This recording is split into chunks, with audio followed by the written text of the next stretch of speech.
ஸ்ரீ மகாபெரிவா திருவடிகள் சரணம். ஹர ஹர சங்கர ஜெய ஜெய சங்கர. நம்மளுடைய மகாபெரிவா துணை சேனலை ஃபாலோ பண்ணிகிட்ருக்க அத்தனை பேருக்குமே மிகப்பெரிய நன்றி. நம்ம சேனலில் தொடர்ந்து பல பதிவுகளை நம்ம பார்த்துட்ருக்கோம். அந்த வகையில் இன்றைக்கி நம்ம பார்க்க போகிற ஒரு பதிவு என்னென்னா, இந்த ஒரு விஷயத்தை நீங்கள் தினமும் செய்கிறது மூலியமாக உங்களுடைய குலதெய்வம் யாராக இருந்தாலும் சரி, அவங்க உங்களுக்கு துணையாக எப்போவுமே உங்கள் கூடவே இருப்பாங்க.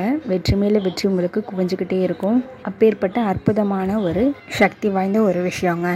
நமக்கு கடல் தாண்டி போனாலும் குலதெய்வத்தோட நிழல் தாண்டி போக முடியாது அப்படின்னு ஒரு பழமொழி இருக்குங்க. நம்ம இந்த பிரபஞ்சத்தில் எந்த மூலைக்கு போனாலும் சரி, நம்மளுடைய குலதெய்வம் அப்படின்றவங்களுடைய அருள் நமக்கு கண்டிப்பாக தேவை. குலதெய்வத்தோட அருள் இருந்தால் மட்டும்தான் மற்ற தெய்வங்களுடைய அருளும் நமக்கு கிடைக்கும். குலதெய்வ கோவிலுக்கு வருஷத்துக்கு ஒரு முறையாவது போய், அதுவும் குடும்பத்தோடு போய் வழிபாடு பண்ணிட்டு கண்டிப்பாக வரணுங்க. குலதெய்வ கோவில் உங்கள் வீட்டுக்கு பக்கத்தில் தான் இருக்குது அப்படின்ற பட்சத்தில் அடிக்கடி போய் வழிபட்டுட்டு வாங்க. குலதெய்வ கோவிலேருந்து மண் எடுத்துகிட்டு வந்து வச்சு வீட்டில் வழிபடுறது, குலதெய்வத்துக்காக தனி விளக்கு ஏற்றி தினசரி வழிபடுறது, இந்த மாதிரி நிறைய முறைகள் குலதெய்வ வழிபாட்டுக்கு இருந்துகிட்ருக்கு. அதை நிறைய பேர் ஃபாலோ பண்ணிட்டும் இருக்கீங்க. இது எல்லாத்தையுமே தாண்டி நம்மளுடைய வீட்டில் குலதெய்வம் வாசம் பண்ணக்கூடிய இடம் அப்படின்னு ஒரு இடம் கண்டிப்பாக இருக்குதுங்க.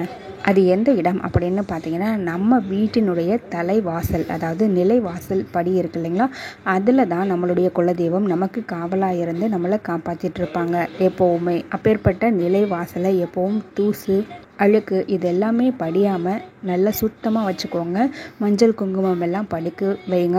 அது கூடவே தினசரி நீங்கள் வெளியில் போகும்போதும் சரி, இல்லைனா வீட்லேயே இருந்தாலுமே கூட பரவாயில்லைங்க, உங்களுடைய கைகளால் அந்த நிலைவாசல் படியை குலதெய்வத்தை மனசார நினச்சி உங்கள் கைகளால் தொட்டு வணங்குங்க.